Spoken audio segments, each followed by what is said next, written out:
Those questions were submitted by the public and screened by the League of Women Voters.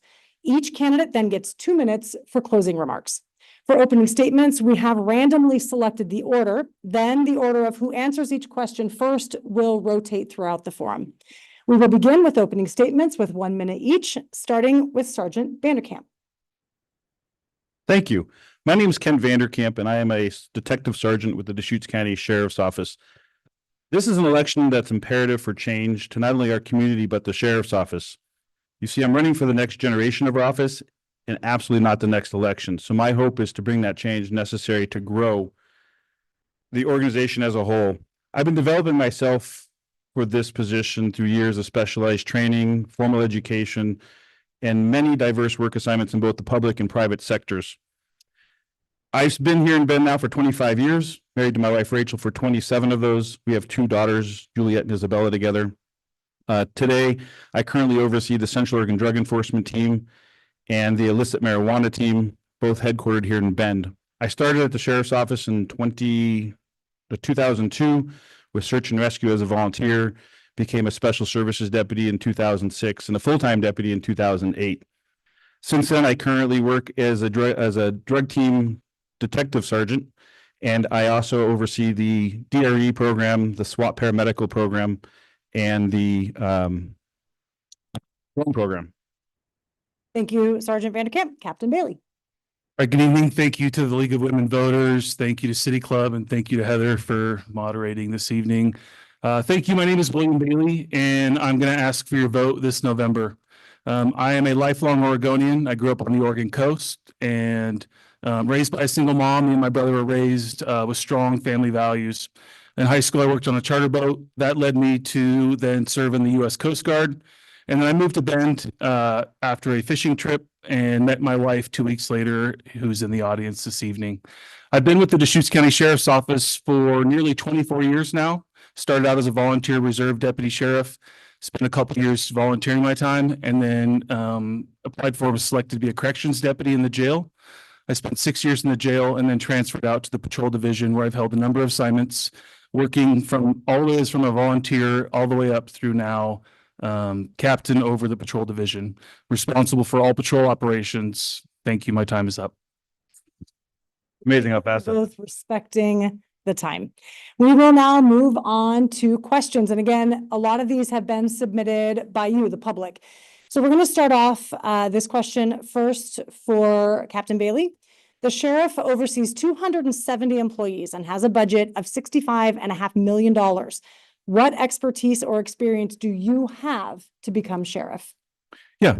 So I spent the last 24 years learning about the sheriff's office, starting out as a volunteer, donating my time to the citizens of Deschutes County, and then transitioned into a full-time paid position where I have literally held every rank within the sheriff's office, from reserve to deputy, sergeant, lieutenant, and captain. And over every one of those positions, you learn more about the office. You learn more about how to run an agency. Kent is a sergeant. That is a great job. It's probably one of the best jobs in the sheriff's office. And I was a sergeant 10 years ago. But now I lead an entire division of the sheriff's office. I've participated in our sheriff's office budget the last 3 years. I'm involved in hiring personnel. And one of the roles that a captain serves as is also the accountability agent for the agency. And so at times I do have to hold people accountable to ensure our policies are being met, to ensure liability isn't being created for taxpayers in the form of lawsuits. And so I've learned as much as I can in every single position, and I believe I am the best prepared to lead the sheriff's office on day one. Okay. Sergeant Vanderkamp, would you like me to repeat the question? No, thank you.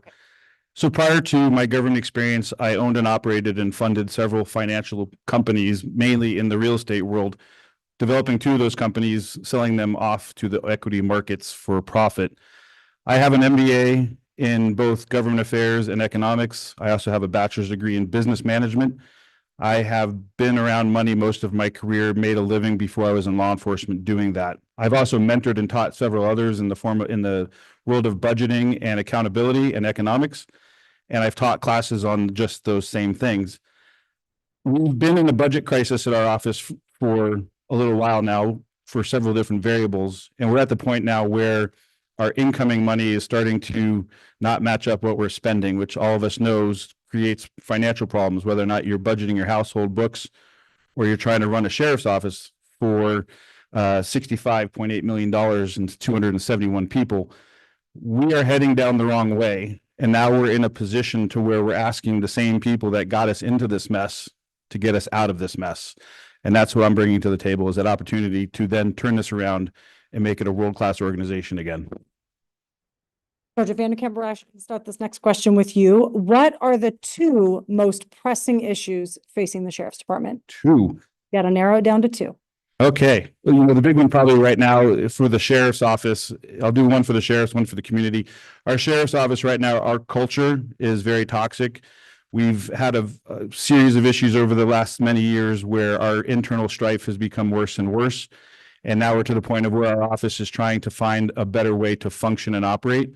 They came forward last week and recognized me as that person to do that by endorsing me as a union, recognizing that I will bring that leadership to them and help them get out of this culture that has been painful and toxic. That's for the office. For the community, homelessness continues to be the big problem. It's the modern day issue that we have to, as a community, come together, collaborate, and deal with.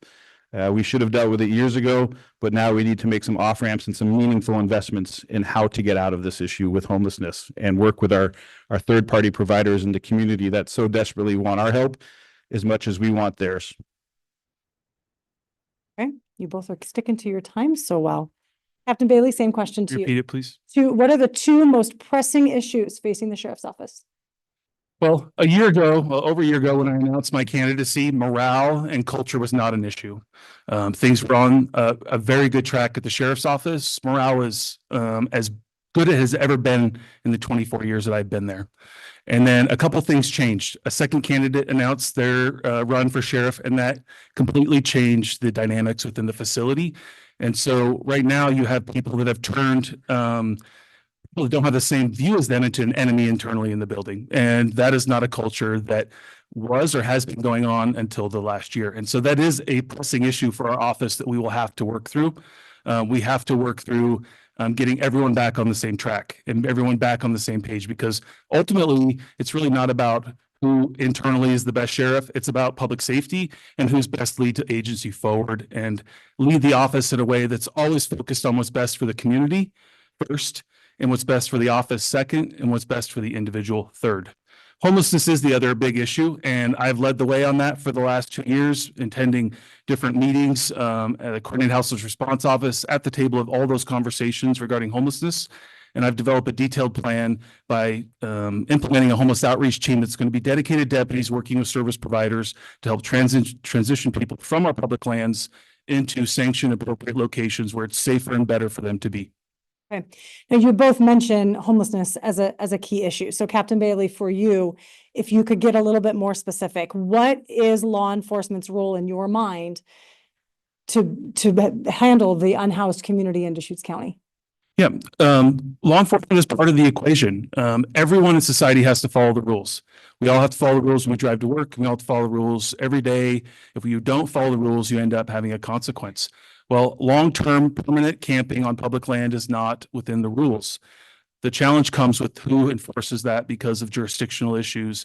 You have federal partners, you have state partners, you have local partners, and then you also have a very giving community in Bend in Deschutes County that wants to help and support. But we've been doing this for nearly 4 years now with some improvements in some areas, but really no improvements in other areas like China Hat Road, Juniper Ridge to the north end of Bend. And we've also seen our fire risk increase each year where we have more fires that are approaching our communities, and we're really dodging a bullet when it comes to a fire coming into our neighborhoods. So 2 years ago, I implemented having a deputy full-time out in the camps in the summer, helping support fire suppression. So that's one of our roles. It's public safety. We're involved with public safety. There will become a component, though, where it's time for people to move on to a better, more sanctioned location. And we want to support service providers to do that. But at some point, law enforcement will have to step in and help support getting people from where they're not allowed to be any longer to where they can be. So Sergeant Vanderkamp, same question for you. What do you think law enforcement's role should be with the county's unhoused community? Yeah, I don't think we're going to differ too far on that. My policy has always been that to use a compassionate, realistic, and common sense approach when dealing with the homeless issue. It's a problem that's grown over the years. There's many variables.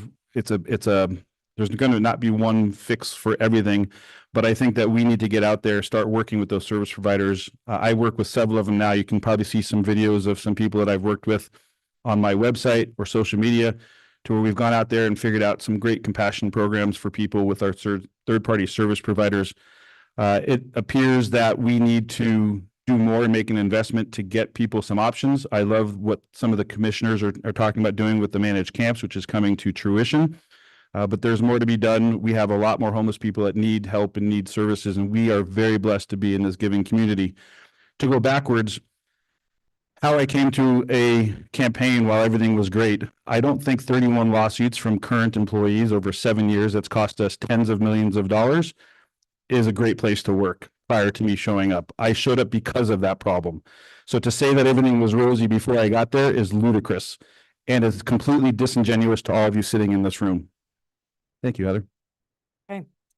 So Sergeant Vanderkamp, you will start this next one. How do you feel about the rollback of Oregon's drug decriminalization? Some would call that recriminalization.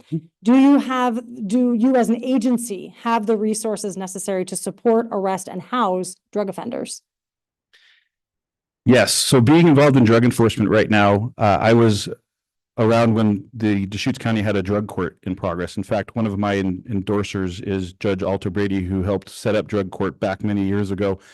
And drug court was a phenomenal program, and unfortunately is very reminiscent of what we have today.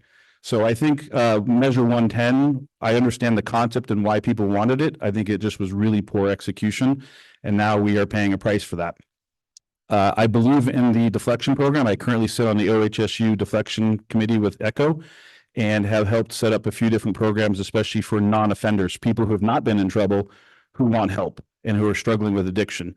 I don't think the goal for anybody is to jail or house people where it's unnecessary. The goal is to offer treatment where treatment is best. And our office has done a phenomenal job with that. We're, I think, ahead of the curve, especially talking to other counties. I currently work with 3 different counties in Central Oregon now doing drug enforcement, and they're struggling to come up with programs, especially out east. So we're very blessed to have the resources we have. My goal is to definitely not to jail or to house people unless they need to be, or they're not cooperating with the deflection program. But I think the #1 goal for everybody is offering them an off-ramp and deflection. Captain Bailey, would you like me to repeat the question? Please. Okay. How do you feel about the rollback of Oregon's drug decriminalization? And do you think your office has the resources necessary to support, arrest, and house drug offenders? No, absolutely. I think decriminalization of drugs was a mistake. We, as a state, saw what happened with that. When you decriminalize drugs and don't have the infrastructure in place to help support people or the drive to get them there, that was a mistake. And so recriminalizing drugs was the right direction. These drugs it comes way bigger than just the drug itself and the addiction. There's the crime and everything else that comes with drug addiction. And so we have to get the drug to be criminalized, so it's not free for all out in our community where people are using drugs and there's no consequence for it. And so recriminalization was the right thing. The sheriff's office, and I agree, the sheriff's office does phenomenal things in this community, and they are on the front and leading the way in this deflection program. We were asked to lead the deflection program because of our resources, because we operate the jail. We have a great first line when we have people coming in, should they come into jail and want support and deflection, we can help give that to them right there in the jail. Has already had a number of successes in our program here in Deschutes County, and I think it's on the right track so that when someone is ready, because not everyone's going to be ready every time, but when they're ready to get support, when they're ready to get the treatment that they need, and whether it's medication or inpatient treatment, that they have the program set up and the people that are right there ready to go to help them. The problem in the past is might be 2 weeks or a month before they get the support. We need it today, and that's where the sheriff's office is leading the way. I just want to address, as we go through these questions, we're going to hear candidates bring up topics that I will be asking questions on. So they're mentioning things. I don't want you to think things are going unaddressed. There's just a lot of big topics for us to ask about, and I got to have an order. So I just want to address that because the next question relates to something, Captain Bailey, we're going to start with you, and this is something you brought up a few minutes ago. Is there more the sheriff's office could or should be doing to protect from human-caused wildfire? Well, I think we are doing what we can. You have to remember, law enforcement is about public safety and criminal investigations. We do let the fire department and them lead that role when it comes to fire risk, fire mitigation. But it's a partnership in Deschutes County. Our public safety officials work well together. We meet together regularly. We talk about evacuation plans for different areas. We talk about traffic safety plans with ODOT and how to move a lot of people should a wildfire come into our area. We just had 2 fires, one east of or west of Sun River. Earlier in the summer, we had one on the east side of LaPine. People were communicating year round and being prepared for these things. And so, but we can do more. And that's why over the last 2 years, we have purchased and implemented water tanks into patrol cars so that if a deputy shows up in a very small fire or a vehicle fire on the side of the road, they can put a little water on it to keep it from spreading into the brush and going to where we have a big wildfire. There's a wildfire north of Deschutes County, Jefferson County. It was a car, started brush, and it was hundreds of acres, and maybe just a little bit of water could have prevented that from happening. We also handed out fire extinguishers here, hundreds of fire extinguishers into the homeless camps, so they had a tool to help prevent a fire should it happen in their camp. So those are the things we're doing now, and always open-eye new ideas on how to do better. Sergeant Vanderkamp, would you like me to repeat the question? No, thank you. Fires were definitely on people's minds this summer. A lot of people in Deschutes County told me that that's the one thing that keeps them up at night is based on where they live, especially the fires were bad this year. Some were homeless caused, some were camping caused, some were lightning, some were actually vehicles just going down the roadway. But the one common thing I heard was people complained about not really having a voice to say how frustrated they were. And I think I felt a lot of it making appearances and during a campaign where people just wanted to vent their upsetness or their frustrations with the fire department or with the sheriff's office. And sometimes people just want to be heard and have ideas and collaborate, and I think have a voice in it. The firefighters are amazing here. We have an amazing group of Forest Service firefighters, city firefighters, and contractors. And I was actually up at Cultus Lake and watched them dip into that lake within 10 minutes of that Mount Bachelor fire last week. And it was pretty spectacular to watch how fast they got on that fire. I don't know if law enforcement could make that any better, but we could sure get in there involved with the education piece up front and talk about how to prevent fires. Being careful with your chains on trailers. That's one that's a very common mistake that people make when they trailer or their brakes on trailers. But being more fire aware of what's going on around their community is what we can do as a public safety agencies to help make sure their voices are heard and share information that's given to us by the fire departments of what's important, and then helping our firefighting partners while they're working. But as law enforcement, we need to get that message out to everybody, the homeless, people that live in the rural communities and beyond. Thank you. Sergeant Vanderkamp, the next question is for you, and again, relating to something you brought up a few minutes ago. In the past several years, there have been many lawsuits by employees, some of them successful, against the sheriff's office, costing taxpayers millions of dollars. How do you plan to fix what has really become an endemic problem? You know, the big thing is the culture of the agency. I think we need to get back to remembering how to build teams and form teams. We stopped talking as an agency internally, I think, a while ago. This isn't something that just happened when I decided to run for sheriff. People are afraid of letting their voices be heard, ask questions, learn how to do things, and challenge. And I think the number one thing I learned in business was when you silence the people you work with, you've now stifled the growth of an agency or of an organization. People don't want to come out and talk. People don't want to stretch their necks out. And then it creates sects within the office, little sections of employees, people who are on team A and people that are on team B. And it turns into just toxicity. And that's what I witnessed for many years. I honestly had no intentions of even running for office a year and a half, 2 years ago. This was not something on my list, but I was approached by a group of employees who were at their highest level of frustration, saying, my only choices now are to leave or sue the agency and move on to a different career, which is shameful for considering how much money you all invest in those people to work and protect you. I decided that this was a time and an opportunity for me to change that culture. But I think when you start to take care of the employees the right way, they'll take care of you, the public, and the organization as a whole. Can you repeat the question one more time? In the past several years, there have been many successful lawsuits by employees against the sheriff's office, costing taxpayers millions of dollars. How do you plan to fix what has become an endemic problem? Sure. So we live in an unfortunately litigious society. And that is just the way it is. And that's unfortunate. And anyone can sue anyone for anything. Anyone can write anything in a tort notice, and it doesn't even have to be factual. It can be fiction, because most of it says based on information and belief. What does that mean? It means I think that's what happened. There's really no proof supporting it. And so, yes, there has been lawsuits. I have never been named in any of those lawsuits. That isn't anything that I have done personally, but we do have to make sure that our staff do feel supported. I think that, I think I was first to say communication broke down in our office a while ago to where now you can't even talk to each other or someone will file a complaint. And it's really gotten to a pretty sad state, but with just as many employees that are frustrated, there are just as many employees that are happy and they're satisfied and they're frustrated with what's going on with this public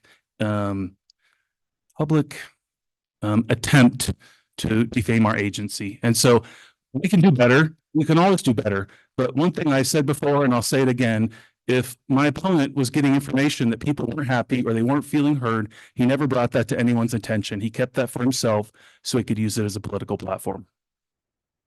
Okay. In that same vein, Captain Bailey, how important for you is transparency, both in your previous work, potentially previous employers, and your leadership style? Well, I've always been transparent about everything I've ever done, and that ends up actually causing me probably more problems than it's worth, because every time you share information, it can get spun up against you in some way. And so I understand the culture of trying to restrict information. When I first became a captain, I was talking about things. Here's what we want to do. Here's plans. And it seemed like it was always backfiring. And it got to the point where they're like, hey, less you share, the less can be used against you. And that's just unfortunately the way it has become. Now, and I think it's important, every agency has these issues. Every agency has lawsuits. Just go home and Google deputy sues sheriff or officer sues chief. Go do it. You'll find thousands of cases across the US because people have a right to sue. It doesn't mean they're always right, and it doesn't mean they always win, though. And so that's where you have to think about, you can't look at the focus. The headline is always what the allegation is. You have to look at how it results. And some of those have been successful. But in some of those other complaints that you mentioned, the staff or the employee had to pay back the sheriff's office thousands of dollars. So there's always more to the story. There's more to the story with all of these things. And not always does the community get to hear them all. I wish you could, because it is a very interesting story, but there's always more to the story, is really have to say. And I've always been as transparent as I can be in my employment and in my work. I would like to address part of that question that I Sure. did not hear a response to, Oh. in the transparency in your leadership style. Okay. And you have 15 seconds maybe to have an answer for that part. I guess I'm just not sure what transparency in my leadership style means. If you can. And how you would lead and how you do lead. Oh, yeah. in your Well, position. I think that oftentimes there's a decision made and people don't understand why the decision was made, and we can be better and have more time spending as a group talking about, hey, this is why we're making this decision. This is the direction we're going. This is the office, and this is the direction the office is going. We want you to be part of that. But we also need you to do your part. And thank you for my time. I appreciate you clarifying.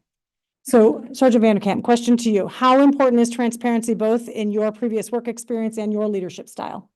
So my leadership style has always been one of mentoring and teaching, and then having them develop their own style of doing things. So in law enforcement, you obviously have very tight boundaries, but the creative piece to it, or connecting with the community and speaking to people, is very different. So I believe that the sheriff's office desperately needs to have some sort of a fresh perspective on how we not only deal with each other as an agency, but also our community. And this is also very important to have that increased accountability, because when you have those boundaries, people want to do more, especially in law enforcement work. There used to be a time where a deputy would go to the little lady's house that maybe didn't take her trash can out, or maybe their newspaper was stolen, and they would go that extra mile. Well, we're at a point now where everybody's kind of hunkering down saying, well, I don't want to do that because then I get a complaint, and then a complaint leads to an IA, and an IA leads to days off, and mushrooms into this whole thing.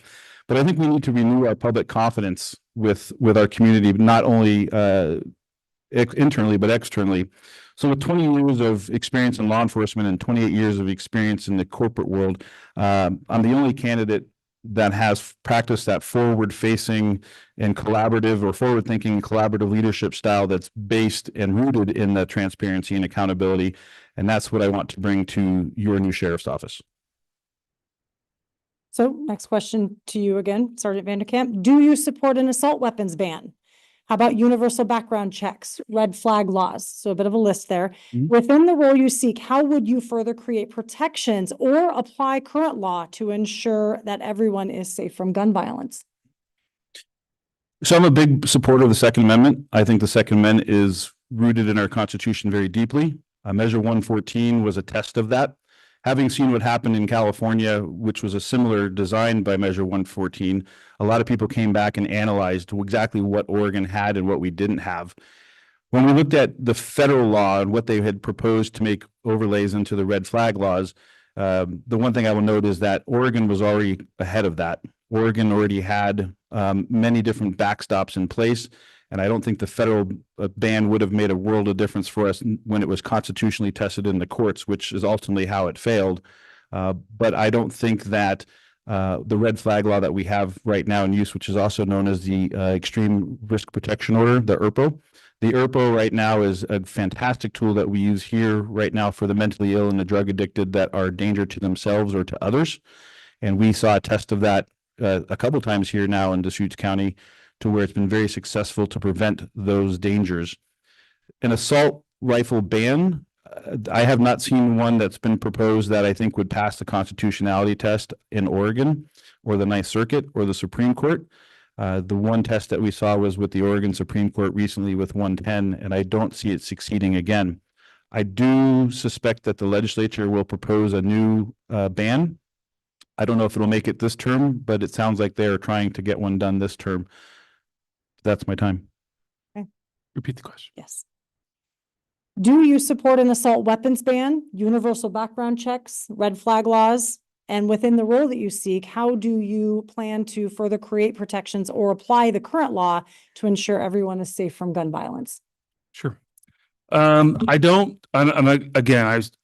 would be sworn to defend the Constitution and your rights, and that's your First Amendment and Second Amendment rights. I don't believe that we should be taking firearms away from law-abiding citizens that have done nothing wrong and have not committed a crime. However, I do support background checks and ensuring that only the firearms are ending up in the hands of the people that should have them. People that have committed domestic violence, people that are mentally ill should not be in possession of a firearm. I also support the extreme risk protection orders, the red flag gun laws. Now, that is a double-edged sword, and there's a lot of concern about that, about law-abiding citizens having their firearm rights taken away through that process. But it's based on fact, and it's also vetted by a judge, and then also the right to appeal it. And so it's not something done arbitrarily, and it's not something done in every case. But when you have people threatening mass shootings up in our public areas, and you have people threatening mass shootings and violence in our public trails, those are the tools that we have in place that we can then put in place to keep that person from successfully going out and getting another firearm. There was a third part of that, I believe. Assault weapons ban, universal background check, and red flag laws. I think you got them. Well, and the sheriff's office has for years has offered safe gun storage for when someone doesn't feel safe with a firearm. We've put deputies in front of the schools and around the schools during school days as often as possible to ensure students, staff, and parents are feeling safe. And you just don't know what you're preventing by having a deputy sheriff parked out in front of a school during the school day. Okay. So Captain Bailey, you actually touched on this a little bit in part of your answer. There are several Oregon sheriffs who actually consider themselves what's called a constitutional sheriff. And that means they believe they have supreme legal authority with the power to disregard laws they believe are unconstitutional. What is your view on constitutional sheriffs? I think that term is used in that way. I don't believe that I'm a constitutional sheriff. There's three branches of government for a reason. And law enforcement is the executive branch to enforce the law. We're not trained, we're not experts in interpreting the Constitution or how a law would pass constitutional muster. And so while I think that, if they were to pass a law that says go and take everyone's guns tomorrow, that's obviously not going to be constitutional. And nor do you want to put deputy sheriffs out in the public trying to interact with people and take their guns. That's just not safe for the deputies. It's not safe for the community. But like Measure 114, there was a review and found at this point and put a stay on it, determining it was not constitutional, and that will likely get to the U.S. Supreme Court at some point. But we have three branches of justice for a reason. It's not just for the sheriff to be the ultimate authority in making every decision on what is law and what is constitutional. Sergeant Vanderkamp, would you like me to repeat the question? No, thank you. Okay. The same constitutional sheriffs are a term that's been coined over the last few years. I believe that all sheriffs are obligated under the Oregon and the U.S. Constitution to protect and defend the Constitution as well as the laws of our state. I don't think there's anything in the Constitution. I've read it several times when I teach it to a group of immigrants at the Latino Community Association, and that conversation comes up often. When we read the Constitution together, there's nothing in there that says that the sheriff overrides the federal government.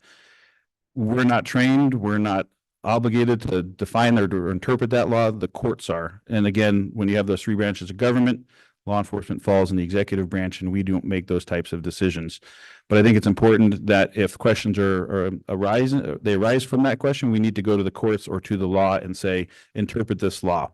But I don't think any sheriff anywhere has the ability, the legal authority to overrule the federal government. Sergeant Vanderkamp, there has been quite a movement in the last number of years nationwide to be distrustful of law enforcement in general. So if elected, how will you work to establish trust and transparency with this local public? Boy,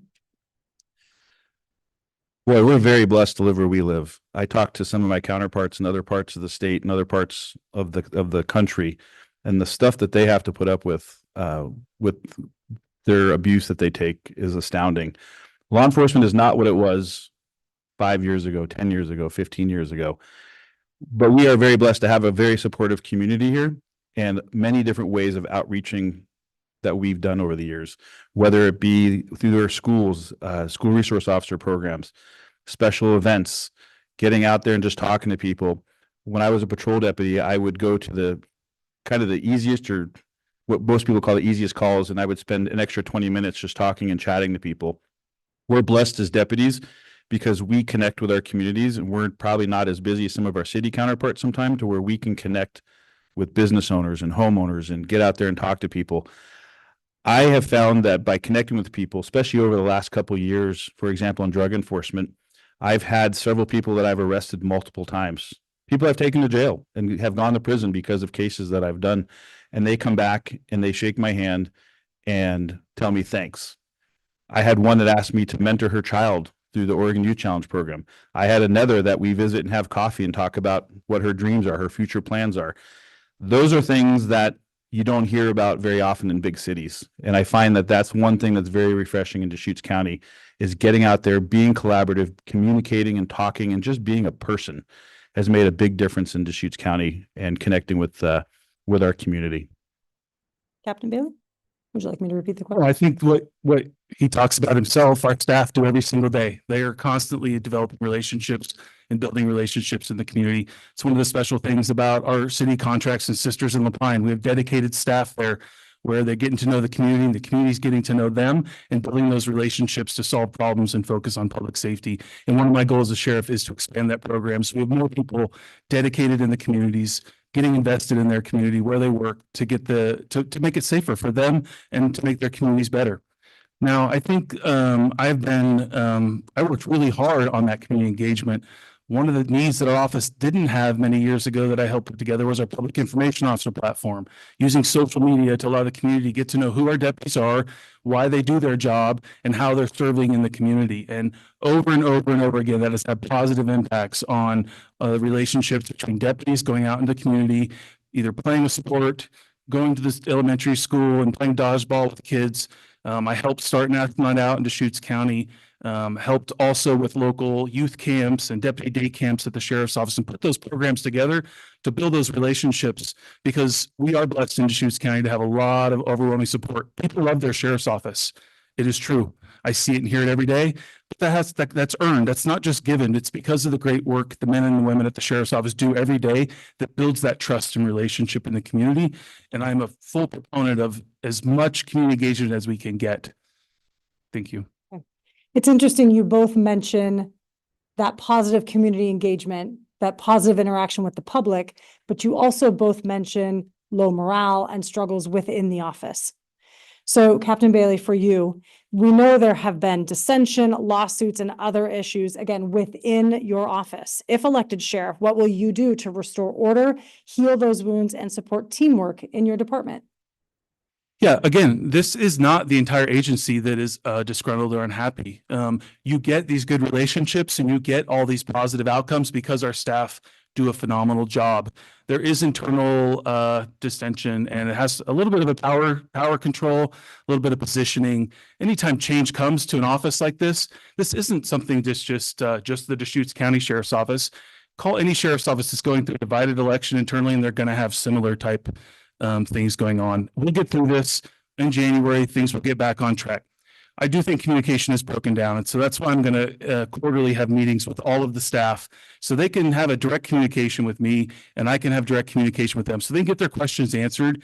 It is a busy organization we're in. It's difficult to find the time to do that, but we have to do it for the health and the wellness of our staff. We continue to invest in the health and wellness programs, the micro gyms, making sure our staff have access to support, whether it's counselors. Our peer support team is robust so that when they have traumatic events go on and they're responding to these calls, they're getting the debriefs and they're getting the time to help decompress from that call. So that the next call they go on, they're better prepared to answer that call. Because that's ultimately when the deputy shows up at that call and you call 911, you want the deputy as best prepared as possible. And so that's our job as an administration is to help prepare them.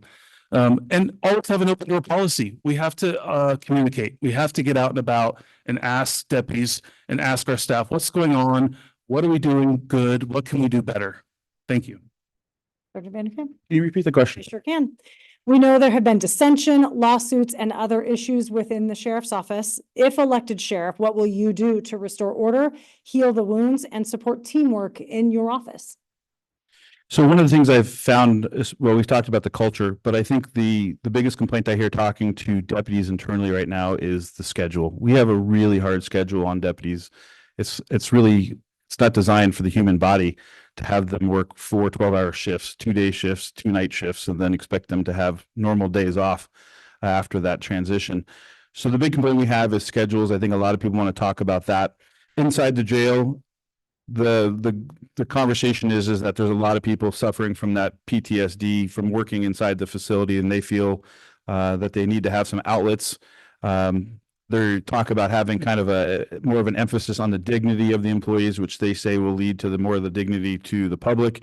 But they also complain about letting some of the authoritarian controls and let them collaborate more. Again, the communication and the collaboration piece, you'll hear that a lot because that's probably the most common thing I hear from employees. But being able to connect with those employees is important. I think that quarterly is probably not enough to start off with. I think during the first initial 100 days, it's going to take a lot of conversation and a lot of healing. But I agree that I think that regardless of how this ends on November 5th, business as usual starts November 6th, and you have to. Public safety is key. That's what you are all paying for and what you all expect from your sheriff's office. And so what happens in conversations that happens today is today, and tomorrow we have to get back to business and make sure people are safe. Okay. This next question, I'm hoping you both can clarify a little bit as well. Again, these are submitted from the public. The question is, do you support the effort to unionize the sheriff's department? Why or why not? And the question for you, Sergeant Vanderkamp.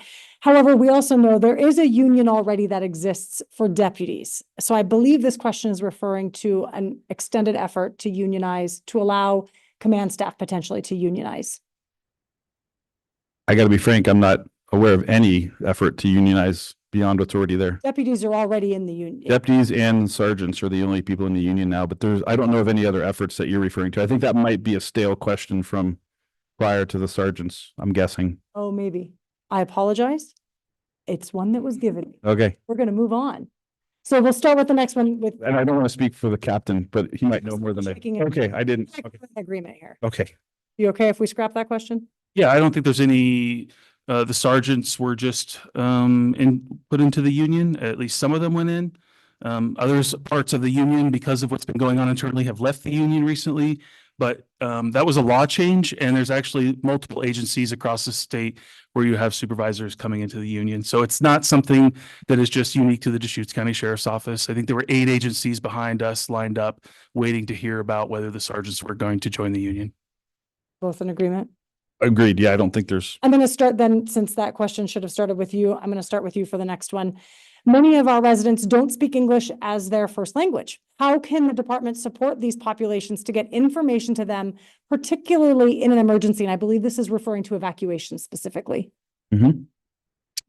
so this is near and dear to me because I spend time with the Latino Community Association here in Bend, and they have come to me and made suggestions on how to deliver messaging to the Hispanic population and some others as well. But the big thing is getting our messaging out in other languages, and then imploring people who speak other languages within our office, and there are many, to participate in programs designed for that community. But I think a lot of it is just getting out there and duplicating our services and connecting with groups like the Hispanic community through Latino Community Association and others to make them comfortable. Because one thing I've learned teaching over there is that many of them that come from especially Central America and South America don't necessarily trust the police in their home countries. And so they're very cautious to connect with us. And so some of them I think are shocked that there's actually several police officers that volunteer over there, and that they have this connection that they've never had before with law enforcement. And so we see the trust connect, that trust building with over time. But I think just getting out there and making sure we duplicate our messaging with those communities, and then partnering with those communities that already have those connections around the community. Again, it's just, more collaboration in networking. I think, we do have a non-English speaking segment in our community, and anytime we can help deliver that message better or more efficiently, we obviously different emergencies affect all of our community members. We want to find ways to make sure. And so definitely when we can, and in an emergency this past year, we were putting out evacuation information in both English and Spanish. We have interpretive services that the sheriff's office has and pays for should we encounter someone that doesn't speak English that we need to communicate with. We also have a number of paid staff that we pay a stipend to that are dual language. They can speak English and another language, and they pass proficiency, and then they can use that if we have a translation issue or we need someone to come in and take a call, both in the jail and on the patrol side or in our administration. So lots of different opportunities, and we want to continue to be engaged. Anytime that we're out and engaged in the community, I've been involved in, I don't teach at else Lieutenant Community Association, but I've been to luncheons, and we want to just be engaged. Anytime you develop a relationship and you develop a connection with someone, it starts to break down the barrier of who that person may be, and it translates into who they really are and what are their personal interests and what do they believe in. And so anytime we can deliver those connections, that's going to help break down those barriers and help deliver a better, clear message to all the community that we serve. Captain Bailey, this question for you tags on to something you mentioned earlier about how the sheriff does not get to decide state law. That's done by the legislature. Federal law is done by Congress and the president. However, if you could put on your hypothetical hat, if you could propose a change to Oregon's criminal justice system, what would it be?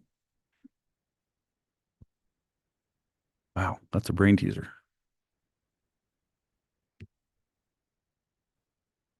Propose a change to the criminal justice system. Well, I just think if I'm really I don't have any great change ideas, but we need more support in all branches of this in the criminal justice system. We need more support for victims assistance so that victims are getting the support that they need. We need more defense attorneys so that when people are charged with crimes, they have the defense attorney so we can get that case in front of a judge and get that adjudicated. We need more public safety in Deschutes County. The sheriff's office has approximately 1 deputy sheriff per 1,000 people that we serve on the patrol side of things. The national average is closer to 1.5 to 2. And so we are short-staffed. We are understaffed when it comes to that national average, but we've always been great about getting the job done with the resources and the funding that we have, and we will continue to do that moving forward. Sergeant Van Camp, would you like me to repeat the question? Sure, thank you. Okay, so we're putting on your hypothetical hat because we recognize that the sheriff does not have the power to change state law. However, if you could, what would you change to Oregon's criminal justice system? Well, our system's not perfect, but I tell you, I've been around the world and I tell you, it's one of the best ones I've seen out there. But I would say resources is a big one. There's a lot of unsung heroes besides, I mean, we're talking about deputies in the sheriff's office. But I think we sometimes forget about the people who start this process in developing our little people, and that's the teachers, from the nurses that help our people on the street, to victims advocates, to firefighters and paramedics, and all the people who make that decision to come out and help the community. It's one big team sport. Because I'll tell you, when I was working a patrol shift, you counted on everybody else to make this work. But I think in the criminal justice side, I would love to see alternative courts come back besides the 114 deflection program. I would like to see the veterans courts build into more of a robust program. The mental health courts continue to grow. And I would love to see, once things settle down, is a true medical detox facility. So right now we have the hospital that takes a lot of those medical detoxes, but sometimes you have people that are so impaired that they're not really committing a crime yet, but they're also not needing to go to the emergency room. But once upon a time, when we used to do drug impairment testing in Portland, they had a facility that you could take somebody to where they could be medically monitored and detox, keeping them out of the criminal justice system. And I think Deschutes County is probably to that point now where we need to have a detox facility separate from our mental health facilities to help those people that are in crisis, not in a mental health crisis, but in a detox crisis. Thank you. Sergeant Vanderkamp, should the office of sheriff be an elected or an appointed position? Full transparency, I did not come up with this question, but I would have had I had the power to do so. I feel that we've gone into the advanced category of your questions now. So, Again, hypothetically speaking, knowing we have no power to change this. well, this is the hypothetical. Well, Well, currently it's an elected position now, Right. and I don't see it changing anytime soon. I believe that the sheriff answers to the people, and I think that's one thing that separates the sheriff from, let's say, a police chief who's appointed by the city councilor or the city manager. The sheriff, you get to choose as the public who you want to police you and how you want to be policed. And our answer is, we answer to you, the public, and no one else. So they can't be influenced by money. They can't be, well, I mean, it depends on what book you read, but political money, you're not supposed to be influenced by, right? So you're influenced by you, the voters. And so to say that it's also nonpartisan, so I'll throw that in there. So we're not influenced by a party, but we're influenced by the people. And I think that's very important by any elected position, is you all get to choose, not the city councilors or not the county commissioners or not the city or the mayor, but you, the voters. you have extra time. About that topic? Well, I don't know. I think hypothetically, I think I answered the question, but Okay. Captain Bailey, what do you think? Should it be an elected or an appointed position? I asked the person running for an elected position. Yeah, hypothetically, no, even not hypothetically, it has to be an elected position. It is vitally important that your sheriff is elected by the people and answers to the people. Because he's only beholden to the people. He or she answers to the community that he or she serves, and that's vitally important, that a city manager or a city council or some other collective group doesn't control public safety. It's controlled by the people. And so I cannot see it happening any other way, and I hope it never changes, because that's why the sheriff is such an important position, because he or she answers to the people. Captain Bailey, this one's for you. It's a bit of a long question, so I'm going to read the whole thing, and if you need me to clarify anything, Okay. let me know. In light of concerns about the balance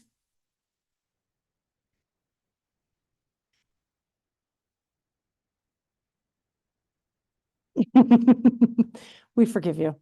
Okay. In light of concerns about the balance between public safety and community trust, some have raised questions regarding the role of police militarization and the use of advanced technologies in law enforcement. How would you ensure your deputies are resourced appropriately while addressing the concerns of community trust and the deployment of advanced protective and tactical resources in policing? Yeah, I don't support the militarization of our police. I think that is the wrong direction, because the people work, the police work for the people, and they should reflect their people. that they serve. Now, we do need tools, though. In 2024, law enforcement agencies have to have the tools to keep their staff safe and keep the community safe. And so that's why we have tools like an armored rescue vehicle, because there are times when a patrol car is not going to keep a deputy safe when they have to go in and rescue or and save someone's life. And so we have these tools, but it is important. There's policies and rules around them, and it's only used when you need to use it. We don't want deputies driving around in armored vehicles, making traffic stops. And that's pretty exaggerated. I'm not saying that happens, but they're a tool. We use it with that tool when we need it. Not every problem is a nail and every solution is a hammer. We have to use, this is a community problem. We have to use all the tools that are our availability to solve problems. And so I support the tools, but as long as there's rules and policies around them and they're being used judiciously and only when they need to be. Okay. Sergeant Vanderkamp, would you like me to repeat the question? No, thank you. So I agree with that. I think the militarization is not necessary, but the tools that we use are. I use drones as a great example. That's a great piece of technology and innovation that we have that saves hundreds of man hours when you're looking for somebody or something. It also provides great protection for deputies and our canines while they're on a search, to where they can have something overhead to make sure that they remain safe. But I get a question a lot when the drone program comes up, where people have this image of us attaching missiles and guns to them. And A, that's not possible with the equipment we use, but B, that's also prohibited under many laws that Oregon has with the drones. And I think that as long as we keep that in mind of, hey, we use the tools correctly and appropriately, but more importantly, we explain the use of those tools to the public before they become a problem. That's also key. A lot of people, especially when we're doing SWAT missions or SWAT training, they see a SWAT vehicle driving down the road, and the dispatchers always get the call of, why is there a SWAT car running down the road? And what are you doing? What are you using it for? But I think sometimes when we can explain why we use it and how we use that tool, it helps prevent a lot of that mistrust and veil secrecy, as sometimes you hear about in some of the bigger cities. Okay. Sergeant Vanderkamp, we've talked a lot, you and I, and also myself with Captain Bailey, about this very long election season. What has been the most challenging part for you in this campaign? Gosh, the most challenging part for me is probably obviously keeping up with everything that's going on in the world and your household. I think my poor wife has probably been distracted more than I have, just in trying to keep up with our obligations as a family and also for the campaign. But I think just probably more on the personal side of just balancing things out. It's hard running for office and still working 40 to 60 to 80 hours a week doing your regular job. And then also having to go home and be dad and a husband and everything else. But I think just probably the stamina of it all has been the hardest part. But I think here we are now in the last 4 weeks, and this is probably the most difficult, just because of the time obligation that requires for a good candidacy to come out and talk and meet to people. So, Okay. Captain Bailey, what has been the most challenging part of this long election? Well, sometimes, and I'm envious of the Wheeler County Sheriff, because he only has a couple thousand people he or she has to try to talk to. Deschutes County is roughly 210,000 people. And so it's nearly impossible. You're just never going to reach out and talk to every single person, but you do the best you can. Scheduling has been a challenge when you work full time, and then you also campaign full time, and then you also are a full-time dad, full-time parent, or a full-time husband, and now also a full-time grandparent. There's a lot on your plate. And so I live by a calendar right now. And if I have 10 spare minutes, I'm trying to figure out where I'm supposed to be, because that's not normal. And so just keeping up with it all, ensuring that my job at work has not suffered from my focus here, and trying to balance that time. Also ensure my wife and my family time is important, and I'm balancing that and make sure that my family's always been number one. They're always been the most important thing. And so while they agreed to let me run and to make the sheriff's office better and strive for the next 4 to 8 years of the sheriff's office, they also have to make sacrifices in this part. And I give them the time and the attention that I have to give to my family to ensure that remains healthy moving forward. You both seem very much in agreement on this answer. It's reality. It's a tough campaign. And we, again, appreciate you both coming and sharing with us. We now are moving on to closing remarks. You each get 2 minutes, so a little bit longer, to give your closing statements. We're going to start with Captain Bailey. Again, thank you to League of Women Voters, City Club, and to the one and only Heather Roberts for being here tonight. Again, as I said at the beginning, I think that I am a lifelong Oregonian, and I have spent the last 24 years serving Deschutes County at the Deschutes County Sheriff's Office. And I think the people deserve a sheriff that's ready on day one. They deserve a sheriff that's 100% focused on public safety and the job of being the sheriff. They deserve a sheriff that's honest and transparent, and not only about what happens in the future, but also the past. And they deserve a sheriff that has the broad level of experience. The sheriff runs a jail in Deschutes County, the only jail, and the sheriff runs that. I've been in the jail, I've worked in the jail for 6 years, and I'm the only candidate that has that experience. And so you want the person to lead your sheriff's office on day one. You don't want them to have to figure out the job on day one. And so when you're looking to vote for your next sheriff, you want the person that has the broad level experience and can lead on day one. And I believe I'm that person. And so I'm asking for your vote this November. Thank you. Sergeant. Thank you both to City Club and League of Women Voters. I've been a proud member of both for many years, and I've always loved the programming and also working with Heather in the past. And thank you for all for being here. It's very important to our democracy that you be here and that you share everything that you learned here tonight with others. You know, I've been prepared for this position for many years. Maybe I wasn't a captain, but I will tell you that my opponent has promoted from sergeant to captain within 3 years without any sort of promotional process, education, or true experience. This is officially the record pace at the sheriff's office. Today, my opponent wants to separate himself from the current administration, but let's not forget that he's part of the current administration, and he's one of the architects of the agency's failures for the last few years. We're now asking the same person who got us into this mess to get us out of this mess. That is what I am running against. I have not only the support of the deputies, employees of the office through the union, they've endorsed me wholly, but also many other bipartisan support on both sides of the aisle throughout the community. That's what I will bring. I'm going to bring the public trust, the fresh perspective, the increased accountability, and renewed public confidence that you would expect in your sheriff's office. It's that simple. So I simply ask that you dig, you ask questions, you call me with questions. You're always welcome to reach out. My social media, my website, I answer every call. VoteVanderkamp.com. You can see all my endorsements there and all the quotes that come with it. Thank you. Okay. Well, I want to thank both candidates for participating in tonight's forum. You've stuck to the time, you've been respectful, and in this current political climate, that's not always easy. So thank you for that. Also, thank you to the Highland School Girl Scout Troop 28163 for participating in their national service project, Promote the Vote. They have helped with timing, they helped with setup. You may applaud that, yes. They've done a lovely job here tonight, and we really do appreciate that. The next forum, sponsored by the League of Women Voters of Deschutes County and City Club of Central Oregon, will be right here in this room next Monday, September 30th. That will be the two candidates for Senate District 27. Again, that's right here next Monday. Your vote is your voice. Ballots will be mailed October 16th. Make sure to get your ballot postmarked by Election Day, November 5th, so your voice can be heard. All of these forums are live streamed on the League of Women Voters YouTube channel. So if you missed anything or you'd like to share with neighbors or people who are asking questions about these races, they can go back and hear directly from the candidates.